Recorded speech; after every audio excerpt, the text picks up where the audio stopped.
You are a survivor. That's the reason you're here. Because you know what it takes to be a survivor, but you want to do more than that. You want to thrive during this economy. And you can thrive during this economy. But it's going to take fortitude, it's going to take conviction, and it's going to take perseverance and some additional tools. And now there are two different things that are happening in the world today. One of them is the economy, and that will come back. You guys agree with that? That's going to happen. But we can't wait for the economy to come back. We can't wait for people to walk into our door. We need to be much more proactive. The second change is technology. Do you also believe that technology's changed the way we're entertained, the way we're informed, the way we interact? Do we interact differently? I'm learning a new language right now. I'm learning it's called texting. Anybody here text with their kids? What takes them 2 seconds takes me 2 hours. A whole different story. So the world's changed. Technology's changing everything. It's changing buying habits. But as a result, we need to change with it or we're going to be left behind. You've got to create your own personal stimulus package. You cannot wait for things to get better. You've got to create your own personal stimulus package, and I've got 10 ways that you can do so. If you have a passion in your relationships where you truly enjoy who you're with and you want to be with them, do you have to work as hard at commitment? No. If you have a passion in your career, is it as much like a job? No. I believe that passion is the difference between liking what you do and loving what you do. And I think passion is the difference between getting good results and getting great results. When I think of drive, I think pushing yourself. But passion pulls you, it entices you, it stimulates, it excites. I led a sales training session. I had a session, how to become $1 million producer. And I asked everybody to send in a card. I want to find out what is keeping you from being $1 million producer. And I had all these cards, and I started out reading them to let everybody know what the barriers are keeping them from being $1 million producer. I got one back that said about $850,000. Okay. He was just telling the truth.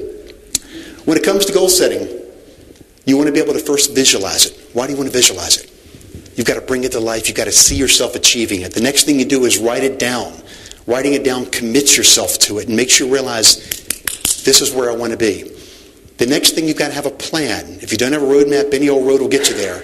But the last thing you've got to do is work like you know what to get there.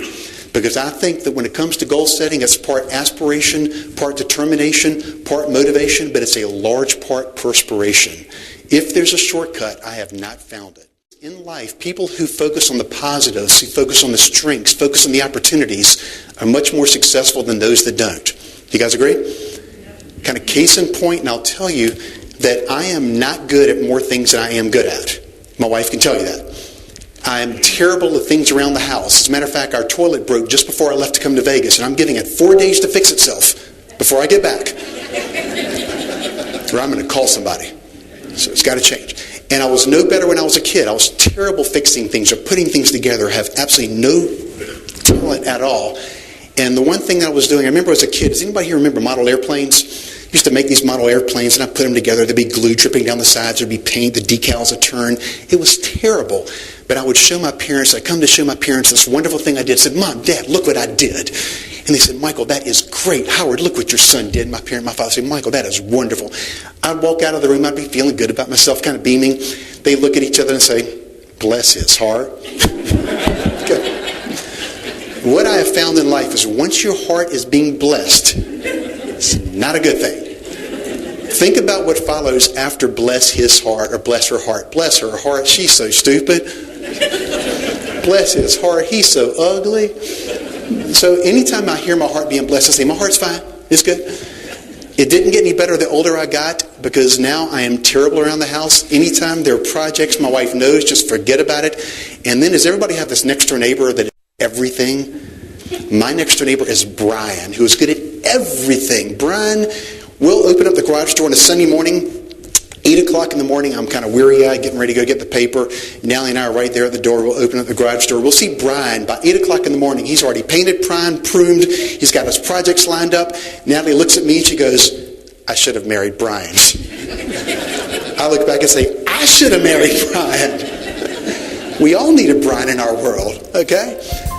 So you want to focus on what you're good at and soar with your strengths, and you've got to be the best.